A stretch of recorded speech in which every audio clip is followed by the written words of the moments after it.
All right. Good morning, everybody, at 9:30 on October 1st, 2024 for the Board of Commissioners meeting. Thank you all for being join us in a pledge of allegiance, followed by a followed by moment a of moment of silence. And I silence. forgot to turn my mic on. Thanks, Derek. I pledge I pledge allegiance to the flag of the United States of America and to the republic for which it stands, one nation, under God, indivisible, with liberty and justice for all.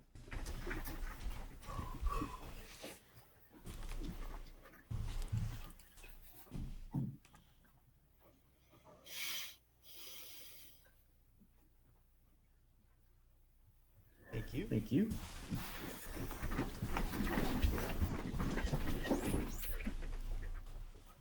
All right. Kicking right off with our primary agenda items. Item number 3A is Sixth Amendment to the Intergovernmental Agreement 44-00-260006 with Oregon Health Authority. Hello. That's a lot of zeros. It's a lot of zeros. I I love that. All right. Talk to us. Talk to Let's us. see. So the next two amendments are from the state. What typically happens is fiscal year, they don't fund that fully, and so they catch up on funding. And so this is one of them for our aid assistance program, for our aid assistance for our friends program. Okay. We have amendment number 6 to the IGA agreement number 44-00-26-0006-0 with Oregon Health Authority and authorized department head Raleigh. Second. Motion and a second. Any discussion on the board? I might benefit to have this information, but this would add over $199,000 to the already $5,720,000 we receive from the state to benefit our citizens in the county who don't have the health providers of insurance. And I'll just personally, I believe the county would be better off if we put that money here and just choose health and wellness directly and didn't have to get it from the state, because then there wouldn't be any strings attached and we could do it the way that we see fit here in the county. But that's not the construct that we work with. I would Present. that would mean we would have to increase the taxes that amount. That might be difficult. No, that's absolutely true. That would be requisite. I think a better model would be Actually not. We would get the OC receipts back again. We wouldn't have to do that. We'd have 25 million coming in from ONC. There you go. Right. Dream on. We've been kicked out for 40 years. That's right. That's So right. let's just Yeah. roll over and take it. then. All right. All right. Any Any discussion discussion in in the room? Seeing none, All in favor? Aye. Item Item 3B, 3B, Amendment 10 to Intergovernmental Agreement number 180006 with OHA with reasons on that one. So this one's for Cal, and this is catch-up funding. We weren't funded at the beginning, and so this helps complete some of the funding for our public health program. Okay, very good. I move amendment 10 to the IGI agreement number 180006 with OHA and authorized department head Mike Brown. Second. Second, any discussion on the board? Any discussion in the room? Seeing none, all in favor? Aye.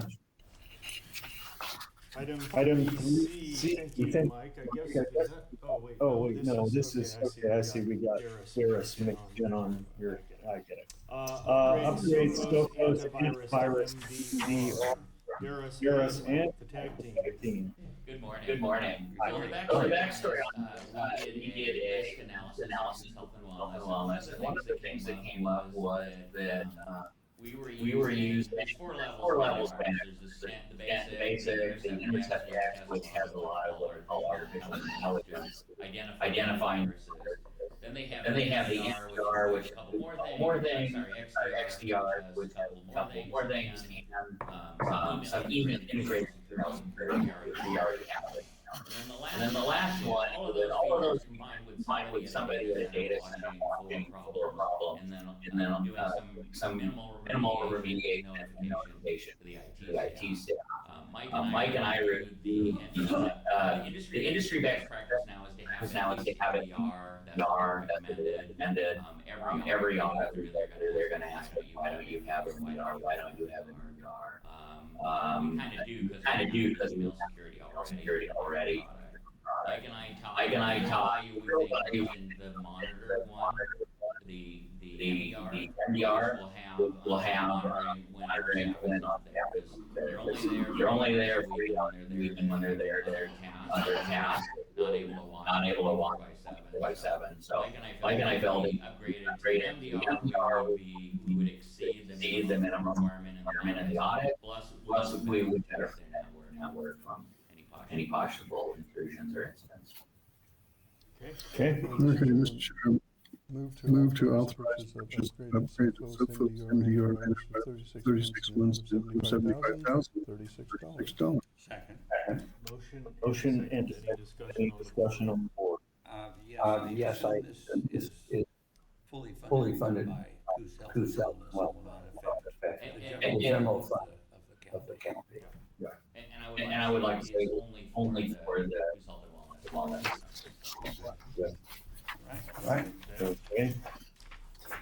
All right. Good. Motion and a second.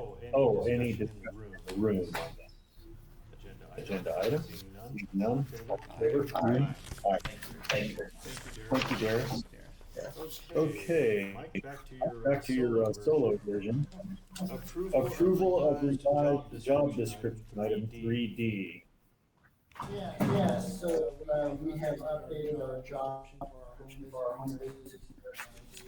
We are, throughout the hiring, so we kind of get them to update that job description before we go on. Okay, very good. I move we approve revised job description for public health nurse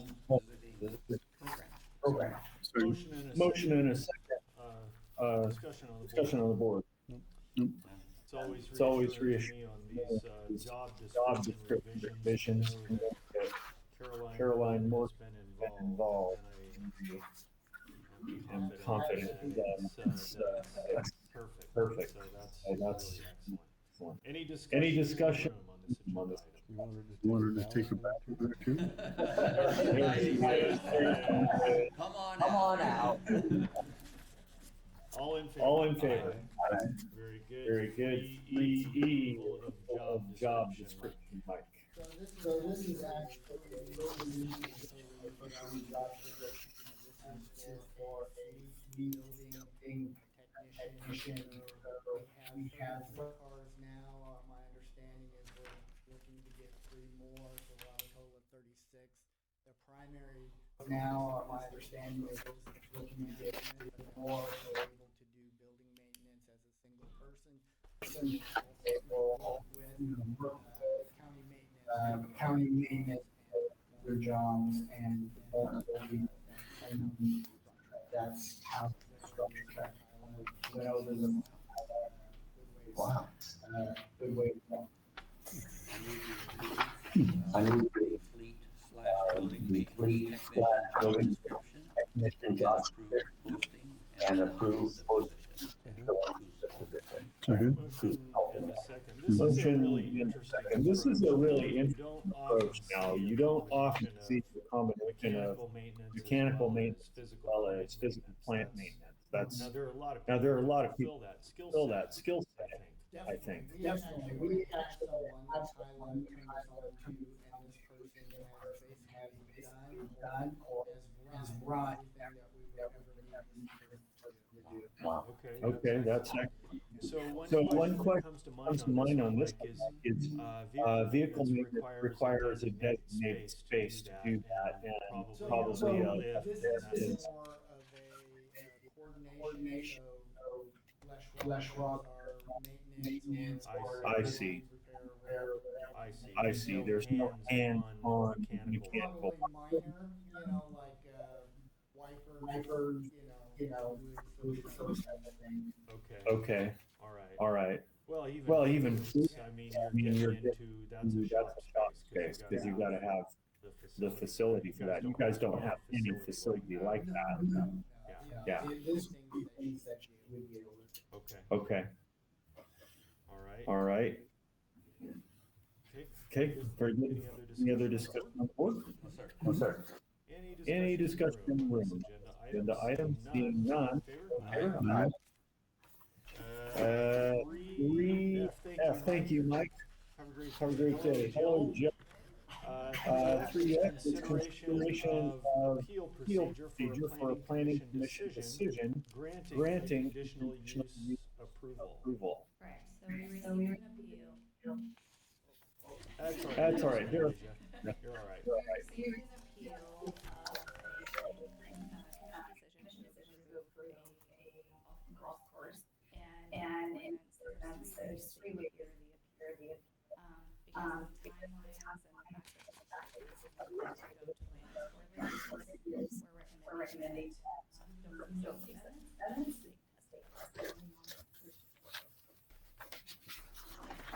So requested action written out. Clear. Well, Mr. Chair, I would, make a motion for the board to hear the decision that's already on the record with argument from both. Is that what? I second that. Okay, so we have a requested action to accept the appeal number AP 24004 of the Planning Commission's decision regarding the conditional use permit for the 8 golf course and review the matter on the record with argument from parties involved. And we have a motion and a second to execute on the requested action. Is there any discussion on the board regarding this question? No. Okay, so we are, yeah. Okay, any discussion in the room on this question? Seeing none, all in favor? Aye. So the appeal has been accepted to hear. We have to set The 23rd of October? Should be on your phone. All right.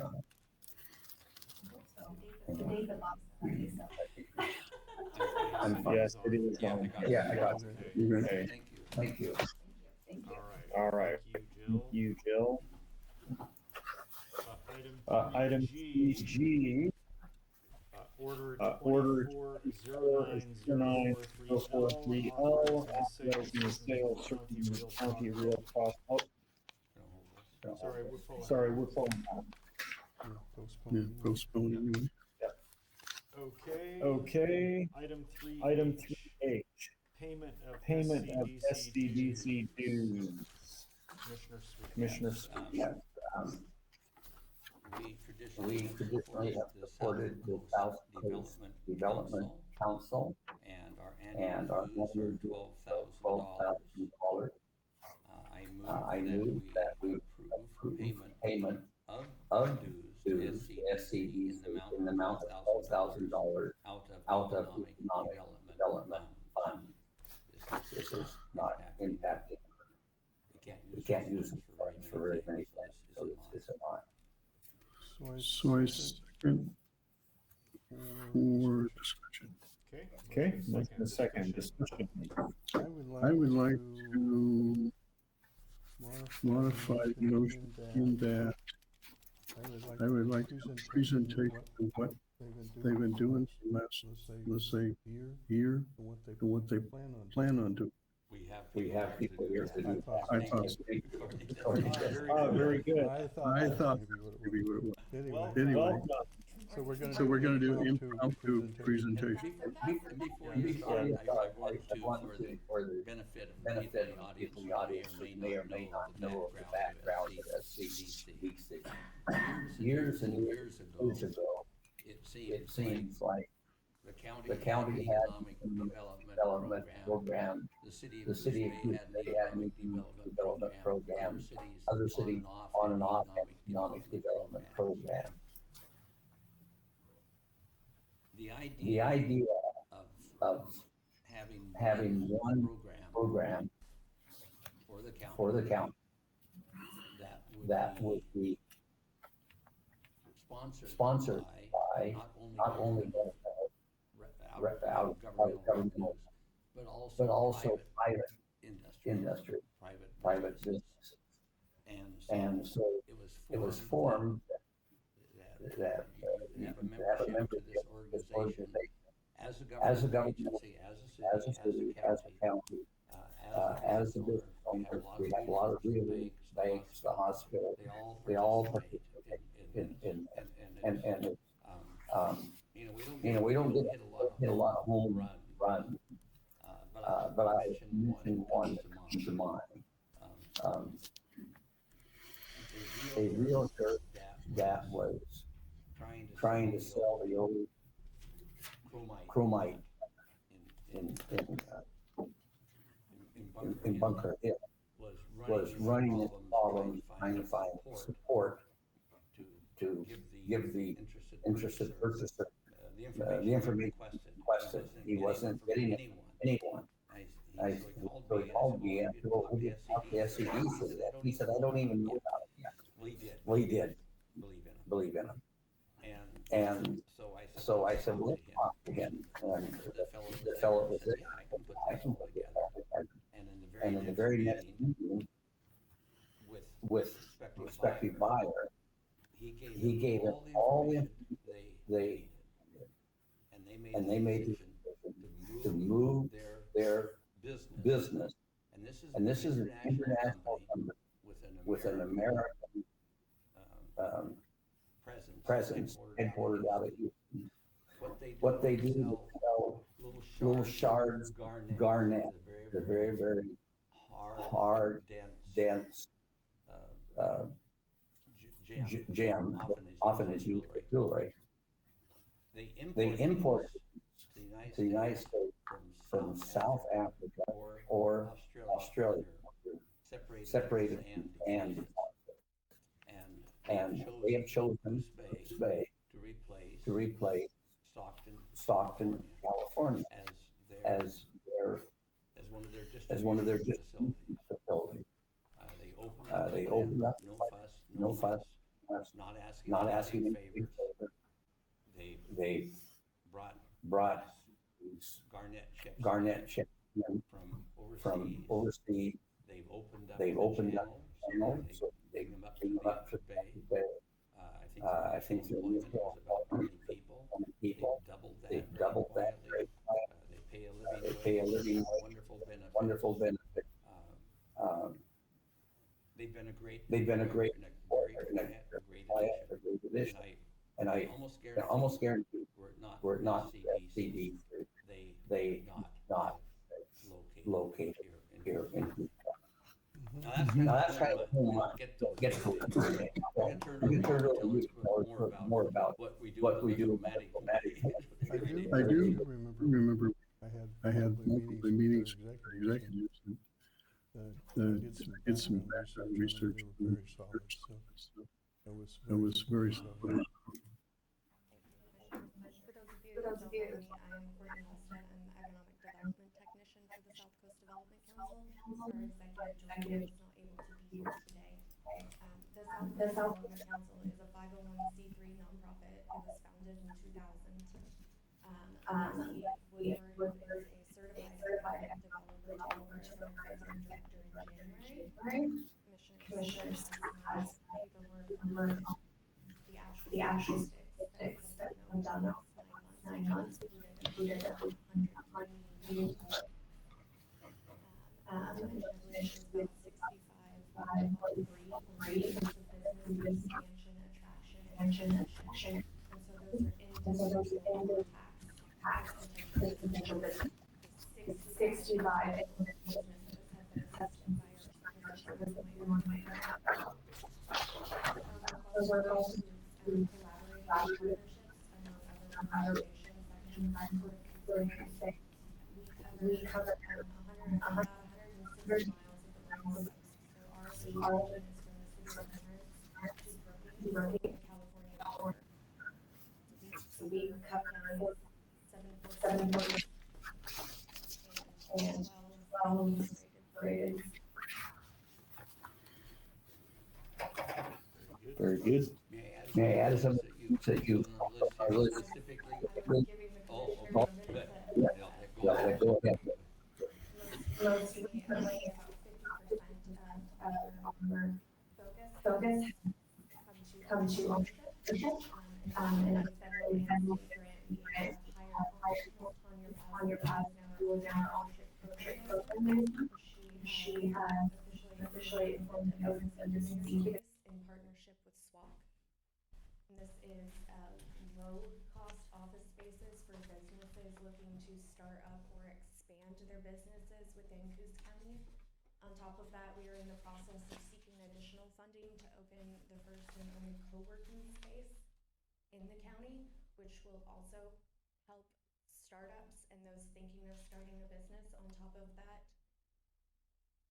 Tanya and I just launched the Co-Starters program, which is the nationally recognized program. This particular program is 10 weeks of workshops built on top of each other that takes entrepreneurs from either a business idea or a current business looking to expand or grow through every aspect that a business owner might need.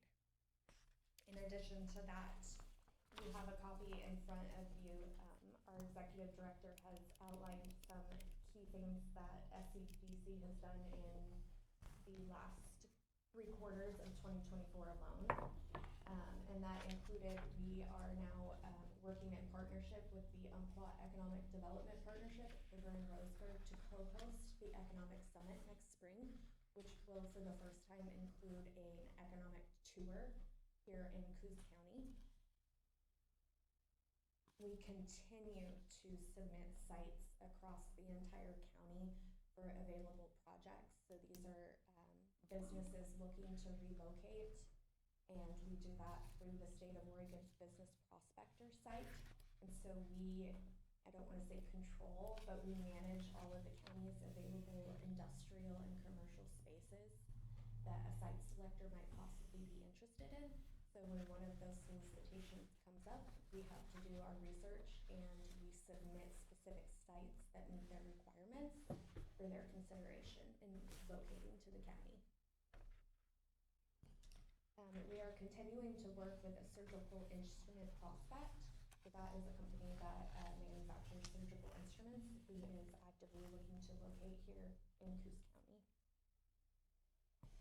We most recently last week hosted a nonprofit board training for not only the South Coast Development Council, but also the Bay Area Chamber of Commerce, Travel Southern Oregon Coast, and CCD Business Development.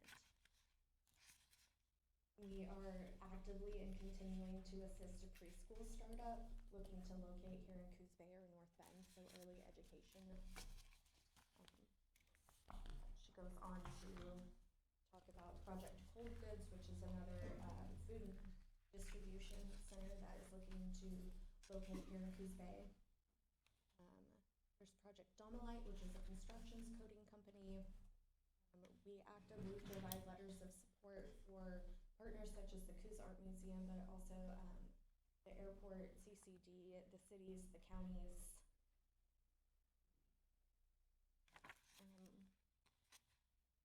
We are currently assisting a well-known nonprofit in Coos Bay in locating a new space to expand their services. We recently provided a letter of support to an innovative blue economy business startup. And and we are assisting with abandoned greenfield development. And so just in Q3 of this year, we have had 23 total assists. And then that is specific to Coos County. Courtney, where is the incubator space? It is in the Newmark Center on Spock's campus. Mm-hmm. So it's on the second floor. We have 8 offices. We have 8 offices available. So there's 8 offices on the SWAC campus that for-profit businesses can occupy on a limited basis for a limited time, I assume? Up to 2 to 3 years maximum. Okay. Tanya. Yeah, thank you, Tanya. Yes, we have a total of 8 offices, one of which is actually a suite of 3 offices with its own reception area. After doing a lot of market research in what office space goes for around the county, we actually offer this space to startups and growth stage businesses for under $2 a square foot, when really the same size office spaces go for about anywhere from $6 to $8 a square foot. Similarly within Coos Bay, North Bend area. And we also just put together and launched our industrial size 3D printer, so it is ready for prototyping as well. So any of our newer businesses, we have 1 right now, and we are looking at 3 more to move in by January 2025. So Tanya's programming, like I said, is 100% funded under a federal grant from the Economic Development Administration. And so this does not come out of the regular memberships for SCDC. Okay. I'm familiar with a local business that started at this facility. It was in a different place, but under the same program. And I'm thinking of B&T Promotional Products, and they have, I don't know how many employees, but I bet it's 25 or so. Pardon me? Yeah, at least a dozen, maybe more. It's more. And of course, they serve the local area, but they also have customers like Roseburg Forest Products, their entire corporation, not just Coquille. Gallo Wine, interestingly, is one of their. So they've started out small and have reached out and have a very successful business that brings money into our county from other places, not just trading dollars within the county. So it's an example of the work that you're doing. Right. So the hope with the business incubator is that these companies come in and they do experience a slight part of the real world, and that they have to pay rent, they have to be able to manage their finances and be a productive business. But at the 2 to 3 year mark, when they are ready to go out on their own, SCDC is there to help them. But in the meantime, they are given 100% wraparound support services from the Small Business Development Center, as well as Tanya and all of our additional programming. So it's not just an office space. In addition, actually, the SCDC was awarded a Business Oregon grant, which makes us the innovation hub for Coos, Curry, and Douglas counties. So part of the programming that we are building out will benefit not only Coos County, but Curry and Douglas as well.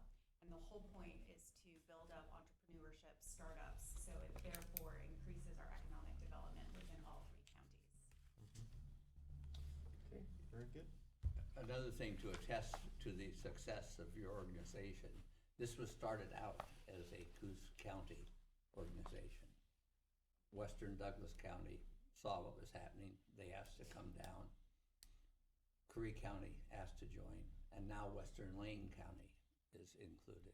So, and think that we get this type of service countywide for $12,000 a year is a real bargain. Okay. Any questions or comments, Commissioner? Anything else, Commissioner? No, sir. Is there any discussion in the room on this agenda item? Jim?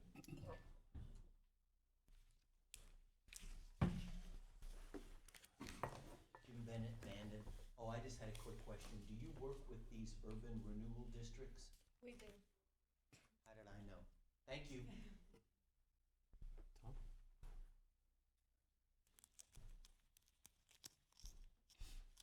Tom Brown, Peace County. I was wondering, do they do local hiring? And would they ever consider hiring illegal invaders? So, my understanding is that the SCDC doesn't actually like hire for Well, I businesses mean, like for the plant, for the, I'm sorry? the gyms. Oh,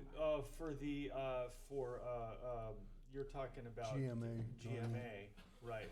I don't know anything about GMA's hiring. I mean, I assume that they wouldn't hire somebody who doesn't have I was just legal. wondering if they hire locally or. They do. They brought in the management team Yeah. from their plant in Stockton to get this plant started up.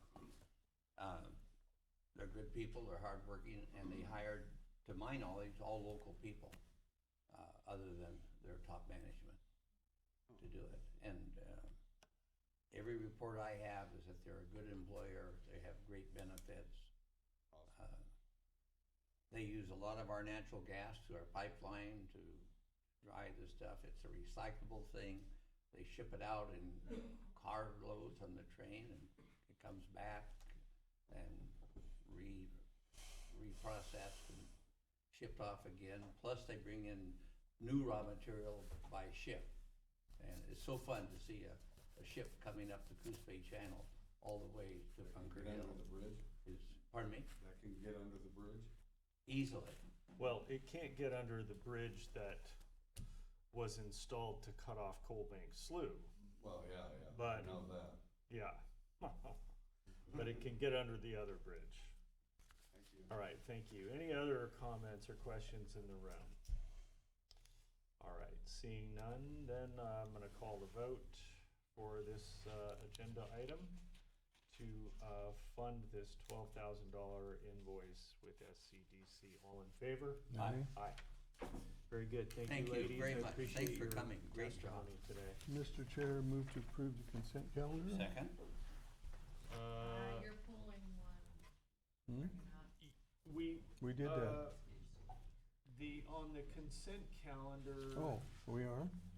Uh, Okay. yes, that's correct.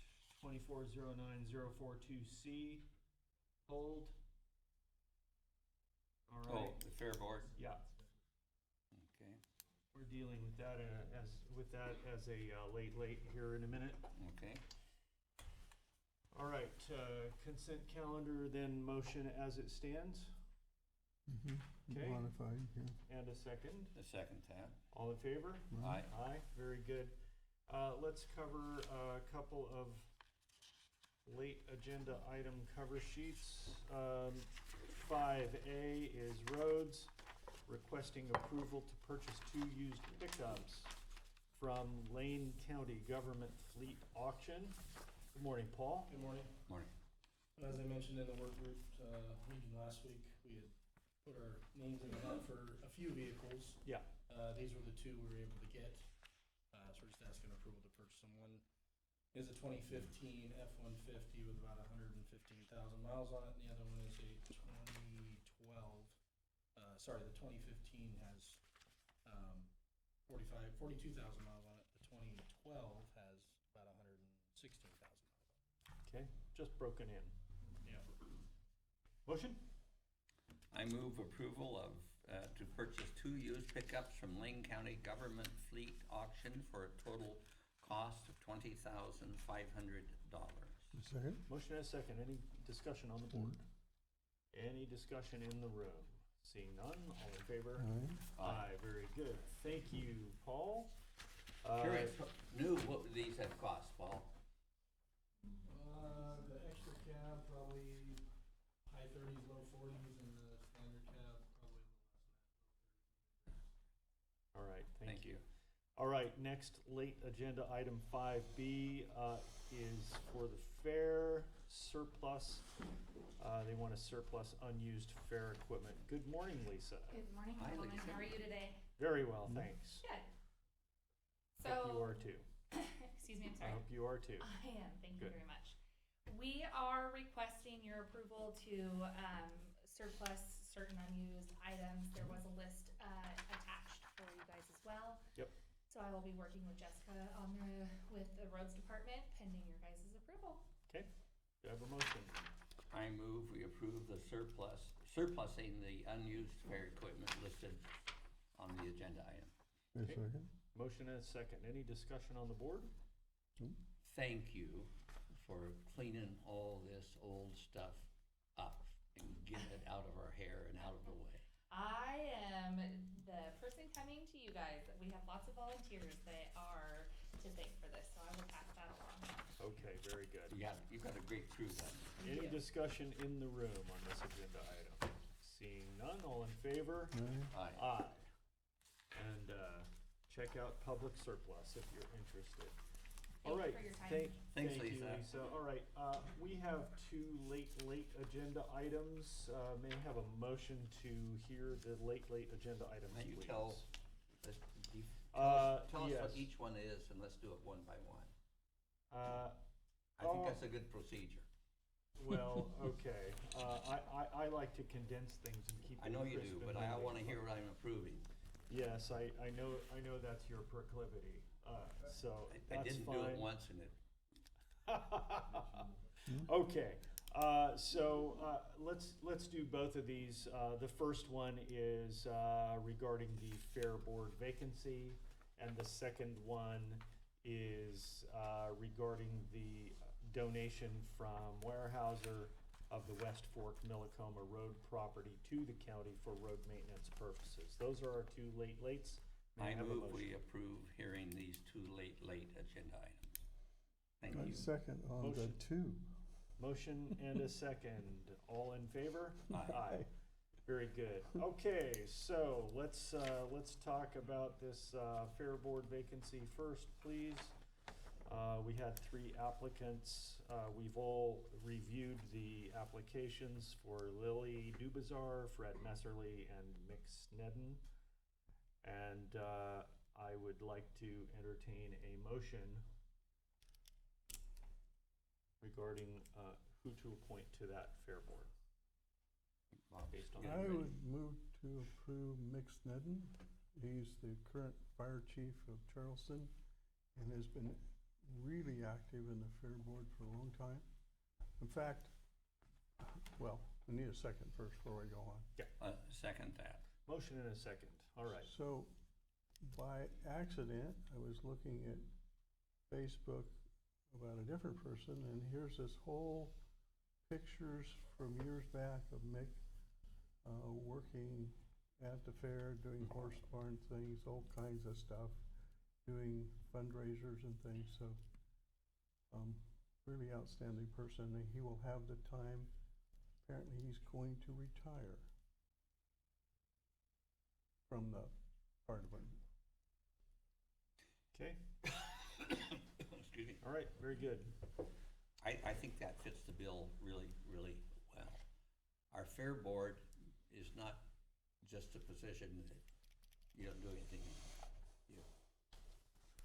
The Fair Board members work, their spouses work, it's a lot gets done there. It's all with volunteers. Yeah. And we have a great crew. Yeah. Keith Lewis is not on the board, but he's down there almost like it's a full-time job. Even though he's not on the board, his wife is. His But wife he, is he all of a sudden was That before- rounded in, Yeah. yes. We do thank you for that, Keith. I was there before she was. All right. Okay, we have a motion and a second to appoint Mick Snedden. Any discussion in the room on this question? Okay, all in favor? Aye. Aye. Very good, thank you. And our next late agenda item is the amendment to the donation agreement for properties adjacent to West Fork Millicoma Road. Counselor? Yeah, this is an amendment to the donation agreement we signed with Weyerhaeuser back at the end of August. This amendment just updates the title company that we're going to use for escrow from First American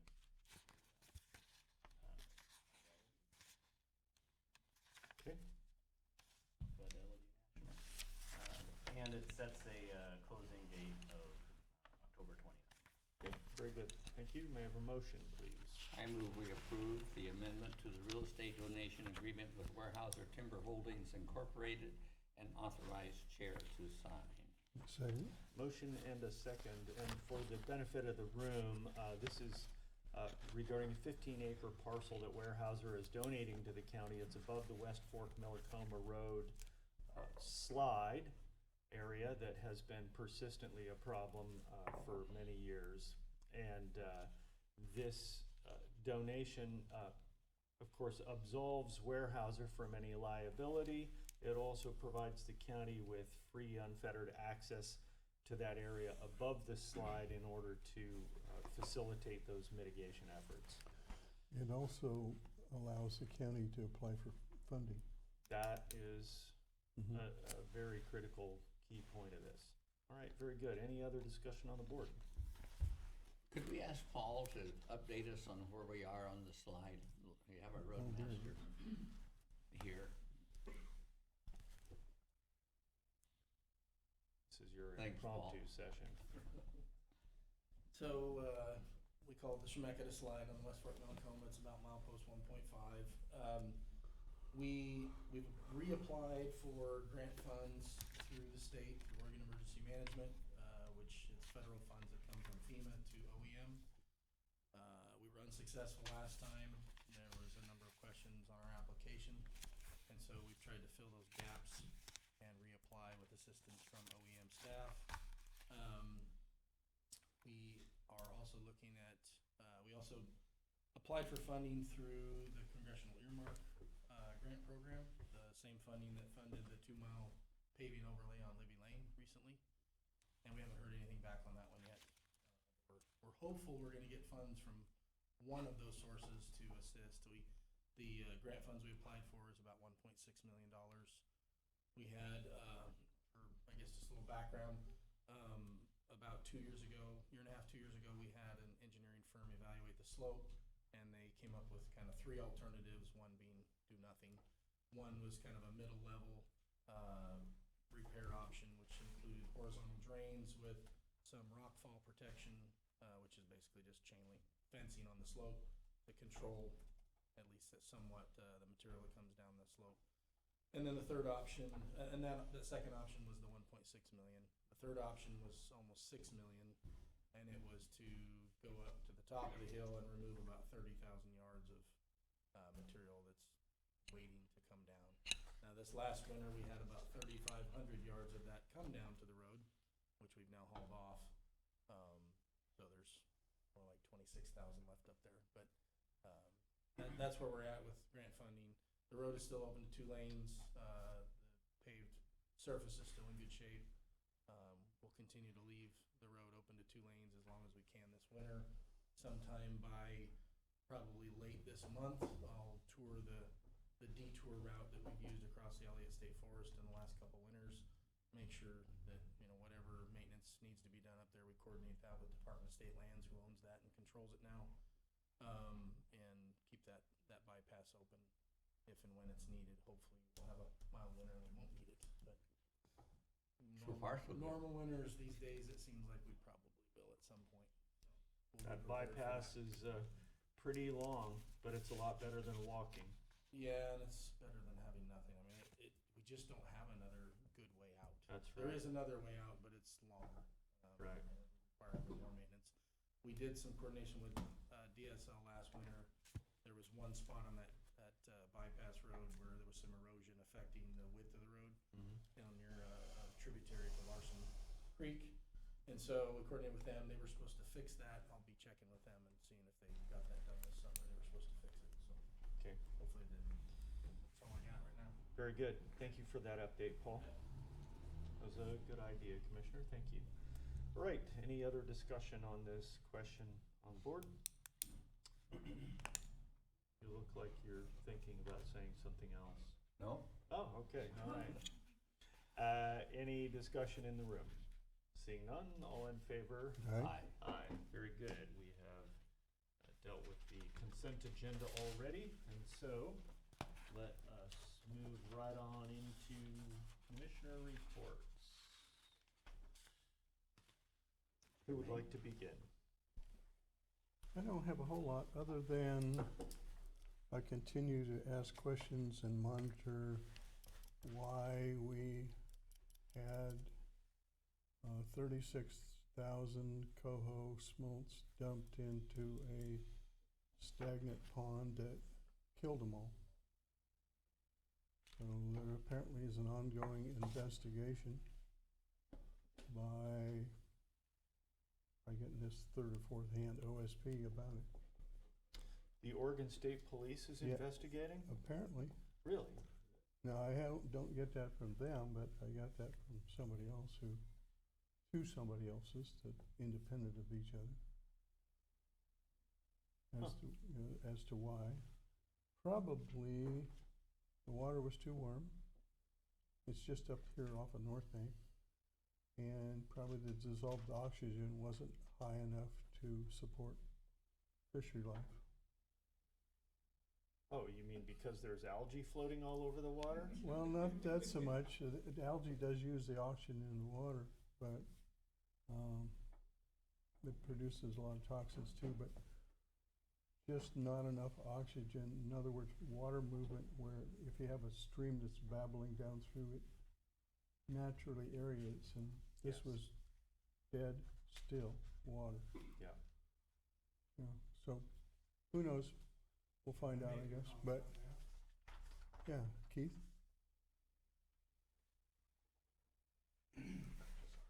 You're absolutely right.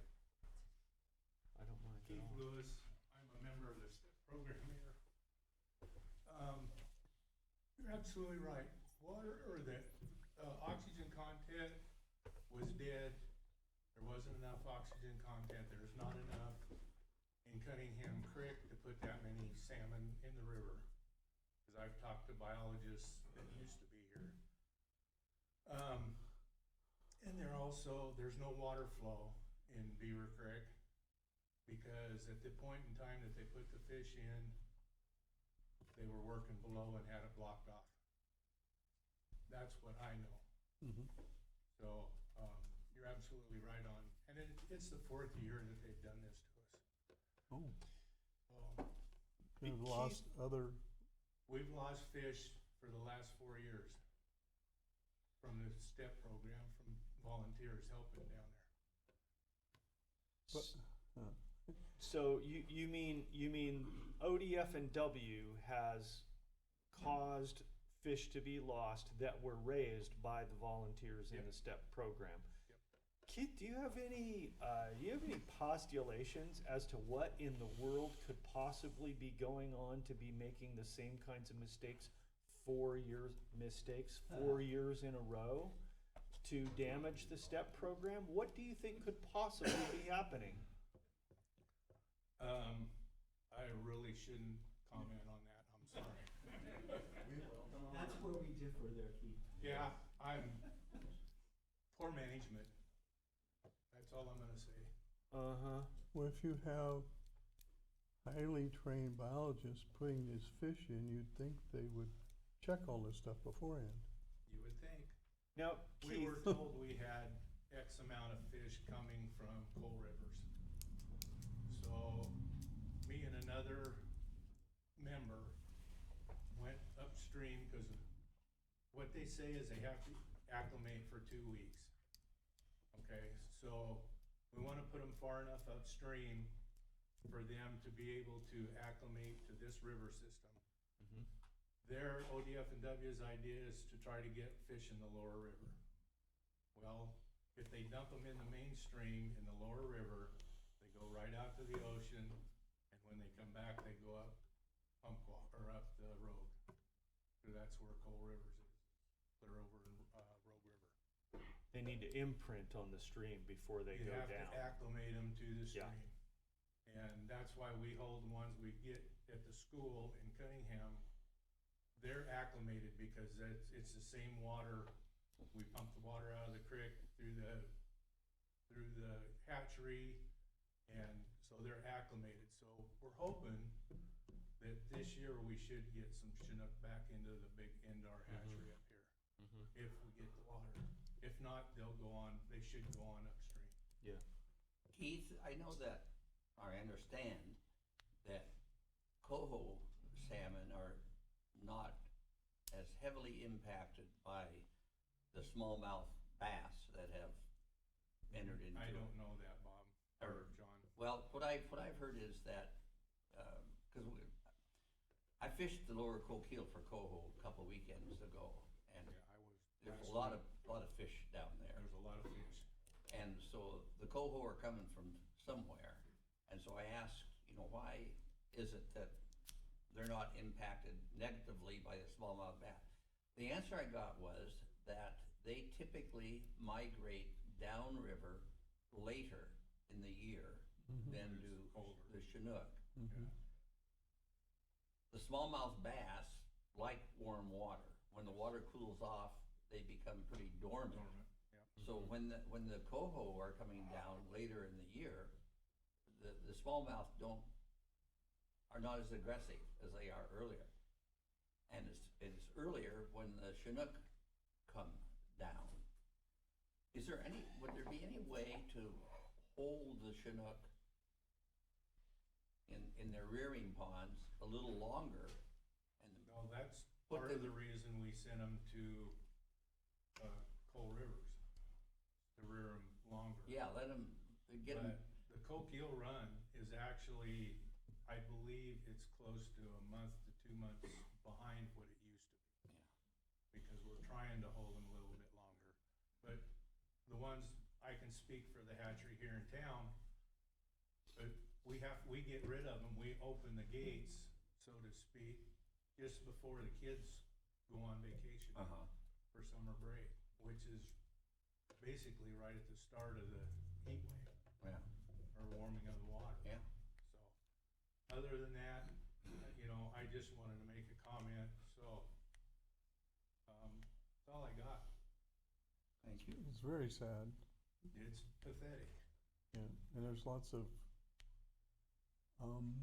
theories out there about why these fish are treated the way they are. Well, like I said, lack of oxygen is the main thing, and the water's too warm, just like you said. Yeah, but And there's, there was no flow. Flow is where you get your oxygen. The tide coming in and out. but the Down that reasons, low. but there's lots of theories about the reasons why they were put in those conditions. I don't buy it. I know. Sorry. Yeah, I know. Thank you for that, Keith. Yep. So, Jim's out there. Well, yeah. you have another commenter on your, Jim, do you care to? Yes, please come, Jim. I'm gonna get something else. Excuse myself for a minute, Jim. Jim Bennett, Bandon. I like that rhetorical, tongue-in-cheek question that you posed in the beginning. Not to be another ray of sunshine again, but we're at war, guys. We're at war. This is another instrument of economic warfare against our community. And when we call them incompetent or call them idiots, we're letting them off the hook too easily. Anything that's an anchor for economic viability, tourism, you've heard my spiel, jobs. Let me commerce. interject as saying that I heard the other day, layered incompetence is intent. That's right. Especially in the context of a representative republic. And of course, I bet money, even though I haven't done it yet, I bet money that if I search this subject with the right keywords, I can find a consensus report coming up for them to legitimize this act of using administrative rule in place of legitimate law again. That's their MO. Consensus crap. We got the Chevron decision that should be being used to great effect because the alphabet mafia and all of these hijacked agencies and everything, this is how they're importing our decline. This is how they're doing it. Thanks. Thank you. Okay, does that wrap up your yeah, comments? there's other All right. stuff, but oh well. Commissioner Sweet. Yeah, I'd like to take a moment and talk about our public safety levy coming up. As you know, in the last several years, we've tried and failed to pass such a levy. I can't remember the one before last, but I pretty vividly remember the more recent one. We tried for an improved public safety system. Earlier this year, that was voted down. We were trying to improve it by basically doing two things. One was to add a third pod in the jail to accommodate another 50 or so prisoners, and to beef up our DA's office so that he had sufficient staff to prosecute the number of crimes that are committed in the county. That failed. So we really took a gamble. We decided to give it one more chance. It would be a bare bones request, not to improve what we had as in our system, but to hold on to what we have. No more assistant DAs, just enough money to fund the second pod that we were able to open earlier this year after years of trying. So it's very minimal. The consequences are not minimal. I should never say absolutely this will happen or it won't happen. I don't see any way that we are going to be able to maintain that second pod. In fact, I'll go out on a limb and say we will have to lay off everyone that's working in that pod. That will actually put criminals on the street, back on the street. We will have to dismiss, I don't have the number of families, but more than a few wage earners right at Christmas time.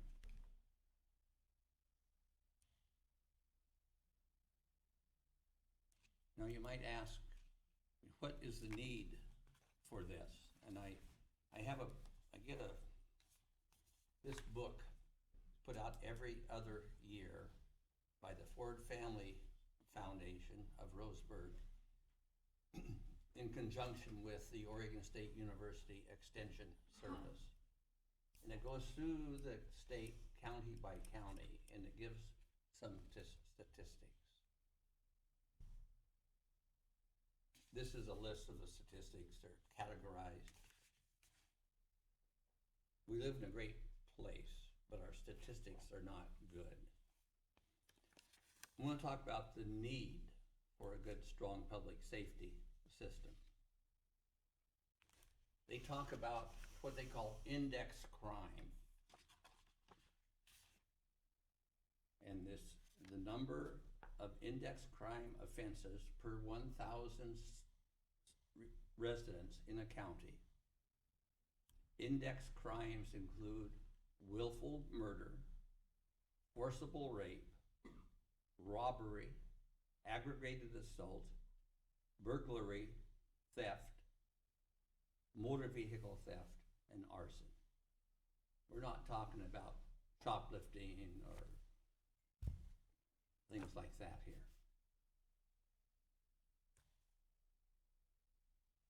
Our index crime, if we have 35 such crimes per 1,000 population. In the rest of rural Oregon, they have 23 such crimes. we rate the fourth worst in the state in incidents of these crimes. So that talks about need. Now I want to talk about cost. I know we have a lot of people who legitimately don't earn enough money to pay much more in property taxes.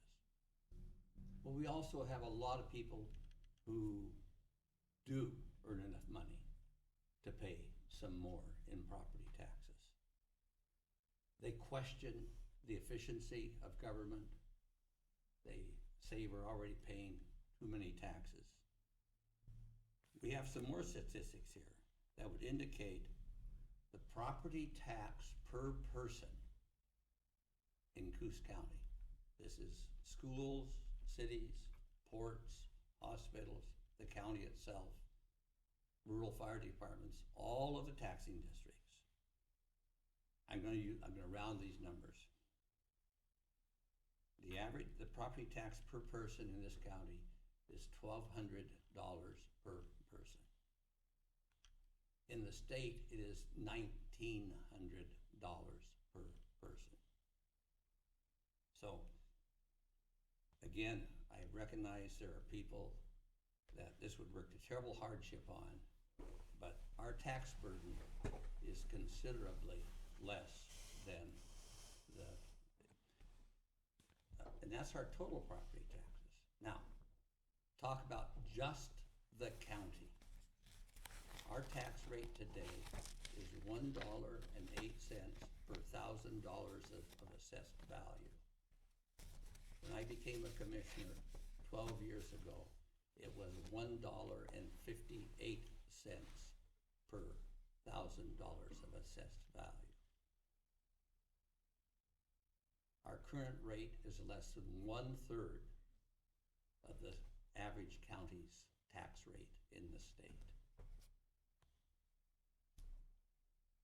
Then people say, well, you can cut other places in the county. You don't have to cut this. We've already cut over the years from about 550 employees down to 350. We have departments that we have to have. We have to be able to vote. We have to have a place to store our critical records. We have to have assessment. We have to have personnel. We have departments that have been cut to the bone already. And if we cut them further, they can't function. And by law, we have to be able to vote. We have to have assessment by law. If we don't do it, the state will come do it for us. And that will cost us a lot more money than this. By law, we unfortunately don't have to have much of a jail.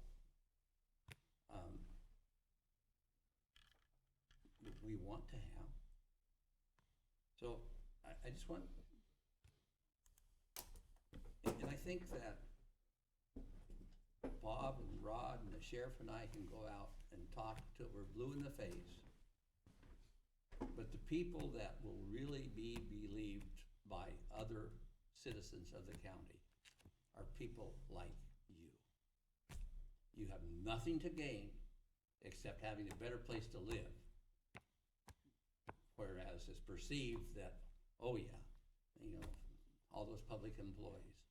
Well, I can tell you, I look at our own salaries.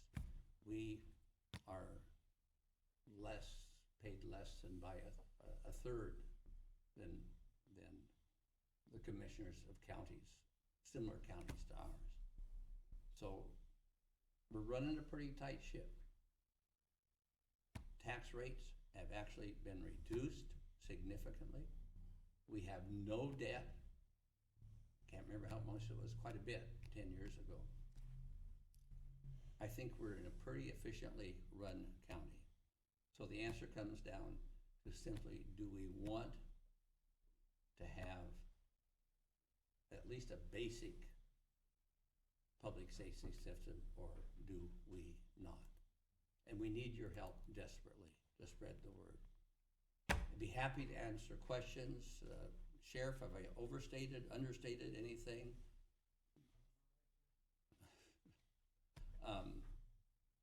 So if you have questions, need clarity, you can ask now or I can visit with you afterwards. Thank you for listening. Thank you, Commissioner Sweet. I'll just piggyback on that a moment and reiterate that from my perspective, there is not going to be another option if the levy fails on November 5th or whenever we end up hearing the results of the election. If that levy fails, there is not going to be another option besides closing that second pot of the jail. And we lose then the stick that follows the carrot that impacts initial crime rates, decisions that people make on the street, day by day, minute by minute, to engage in a crime or not.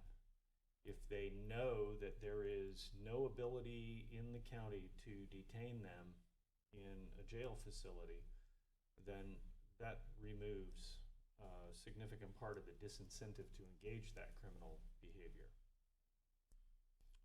It also impacts our probation program because the work crews do not have the same compulsion to go and engage their sentenced and prescribed activity and operating on that work crew because they know that there's nothing that we can do. So I've been out talking to the public about this. The turnout has not been nearly what I would have hoped. One of the things that we were told after the failure of the levy in May was that we had not conveyed the gravity of the situation adequately. So that's what everybody is getting now because it is a gravitatious situation. So that's really a focus for us in the coming weeks, and it's going to continue to be. I wanted to also comment on the apparent success that has come from our efforts in opposing the offshore wind energy project. As you may have heard, BOM has suspended the lease sale, and then we very quickly the next day saw somebody taking credit for it who doesn't deserve the credit. The credit lies with the people who've been out there hustling the streets, making signs, spreading them around, engaging town halls in opposition to the wind energy project, not with those who actually advocated for wind energy a few years ago. Anyway, all that said, the fact remains that it appears that the tin ears in Washington, D.C. have cleared up enough to hear that there is going to be substantial opposition on the ground by the people of Coos County if they continue to move forward with this insane boondoggle. And so I'm very grateful and pleased that it has been suspended. I don't trust it, neither should you. We must always remain vigilant and attentive to what they are trying to do to us, because I guarantee you, we don't know the half of it.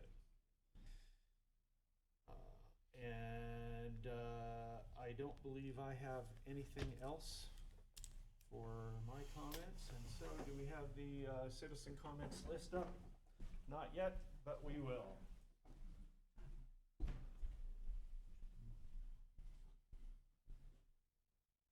First up, wow, this is a surprise. Bill Thompson is first on the list. How about that? Bill says, no, he's tired from yesterday. He is still tired from yesterday when he decided to quit arguing with us and just go along. All right, second up, James Bennett.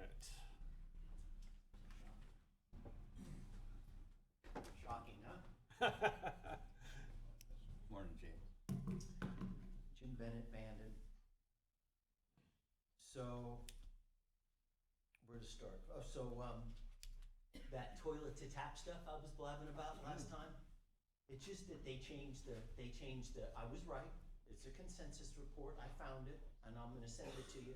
It's just they changed it from toilet to tap, because I don't think that has a very good ring to No, it. what'd they call it now? I think it's water reuse. Oh. But when you look inside the consensus report, it makes reference to recycling our sewage. Mm-hmm. And the other thing is, like, you know, to me, this whole budget thing, like I've said, is like having a serious conversation about what to do about climate change.